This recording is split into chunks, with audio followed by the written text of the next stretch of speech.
Hey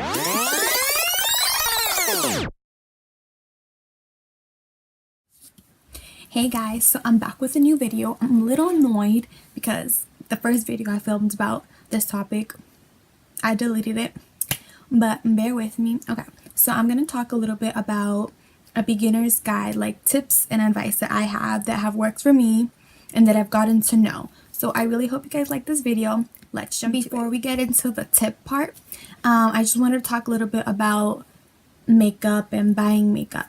When you are a beginner, you sometimes feel like you need to buy expensive makeup in order for your makeup to look flawless. But that is not true. You do not need to go out and splurge a whole bunch of money in makeup, especially when you are. Nowadays, the drugstore has so many different options. When I started doing makeup, I had to be like, I think I was in 6th grade. I thought they had everything, but now they have absolutely everything. They have mascara, they have good moisturizer, primers, a whole bunch of different foundations, concealers, brow products. It's crazy. So you really don't need to like spend all that money on high-end makeup when you have so many different options at drugstore. Now, of course, the high-end products are most of the time going to be a little bit better quality or will last longer in your face or better packaging, obviously, because in a drugstore focuses on so many other things. But on like Sephora, MAC, Ulta, they're focused more on makeup or skincare or perfumes, that sort of beauty things. So of course they're going to be more focused on that only. Now, since makeup is so expensive, as a beginner, you want to start just experimenting. You want to see what your skin will like, how it will react to certain products. That's why I say that it's better that you start off with drugstore, which is totally fine. If you want to go to Sephora, MAC, and spend that money, you go girl, you do your thing. Just know that it is better to experiment, maybe with a little bit less expensive products than like splurging. You have to find out what your skin likes, and you have to find out what type of skin you have. First of all, if you have combination skin, normal skin, oily skin, dry skin, you want to find out what type of skin you have first before you start buying makeup. And you also have to look at all the ingredients that are in makeup. So you have to do a lot of research instead of just going to the store, buying it. If you're like me, I do not like returning anything. I don't like it and I won't do it. So it's really important for me to go out and either look up reviews, do my research, or that as a beginner you sometimes might be a little bit intimidated, a little bit scared, because all you see is on Instagram beautiful women with amazing makeup. And I mean, they are amazing. They do such beautiful work. But you have to remember that you're just beginning.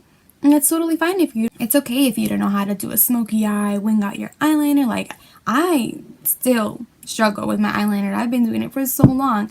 It's just trial and error. You have to try out so many different things, so many different techniques. If you like contouring, if you don't like contouring, if you like bronzer, if you don't like bronzer, if you like blush, if you want to learn how to bake, if you want to learn how to cream contour, it's all trial and error in order to do your makeup good. But you have to be comfortable in your skin, and you have to be comfortable in what you're doing. If you like your simple everyday makeup and that's you, then you do that.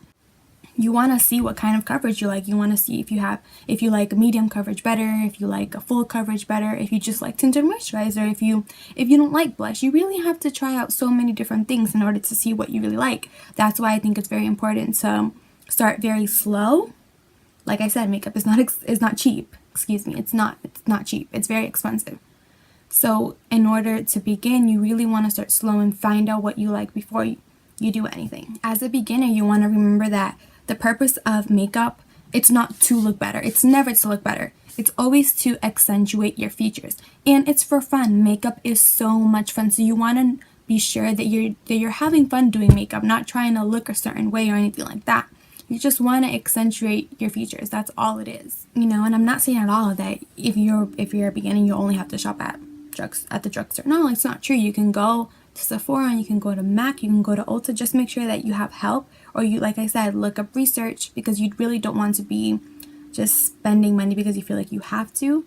At least that sort of money, a $40 foundation, a $40 bronzer, it adds up. those things by itself is just $80. So it can add up really, really, really quickly. So that's why it's very important to know what you're paying for as well.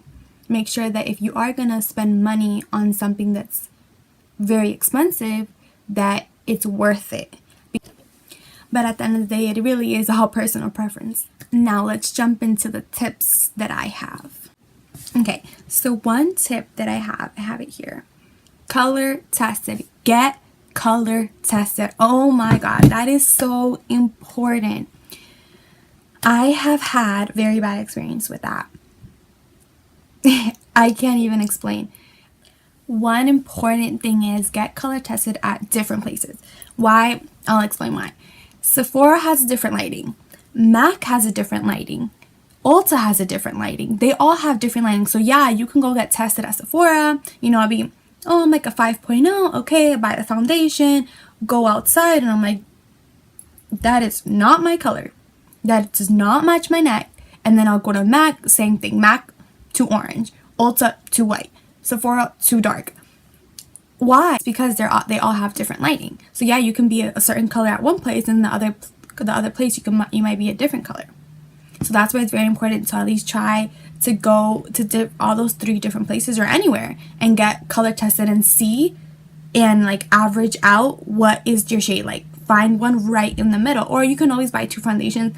It's a little bit more expensive, but I know now they have like those white ones that I think it makes your foundation lighter, if I'm not mistaken. You can always do that, but please get color tested, and it's a lifesaver, especially if you're an online shopper. You really need to always blend down to your neck. You don't want to have a line of demarcation right here. That's not going to look cute. It will look really bad. I've had it happen to me, and people are like, are you wearing foundation? Yeah. Oh, you did. You can see it. It's a different color than your neck. I'm sorry.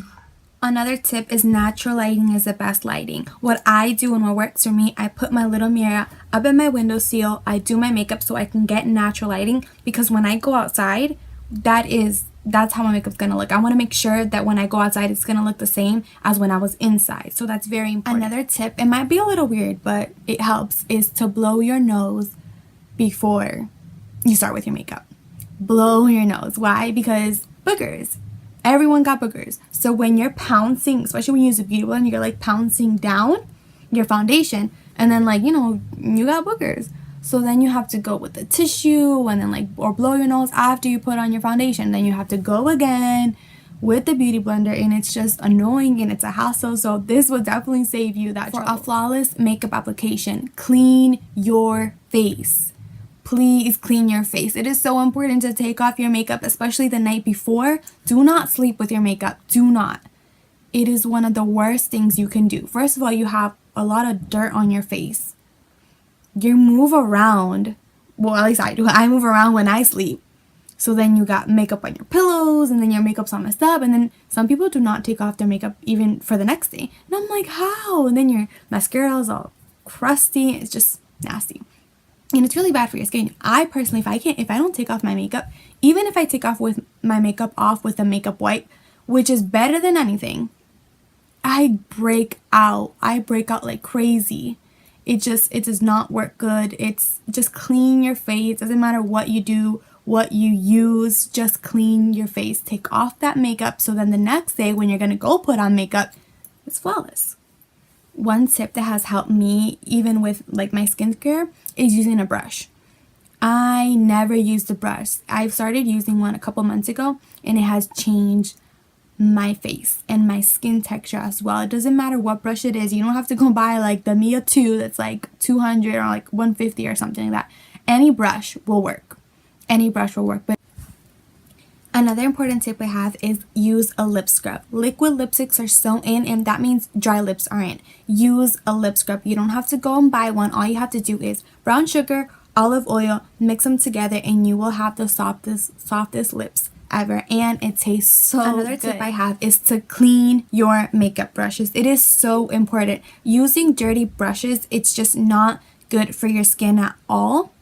If you use dirty brushes, think about it. You have it out. All you have is all those little dust that's getting in your makeup brush and you're putting that on your face, all the extra bacteria, especially the Beauty Blender, carries a lot of bacteria.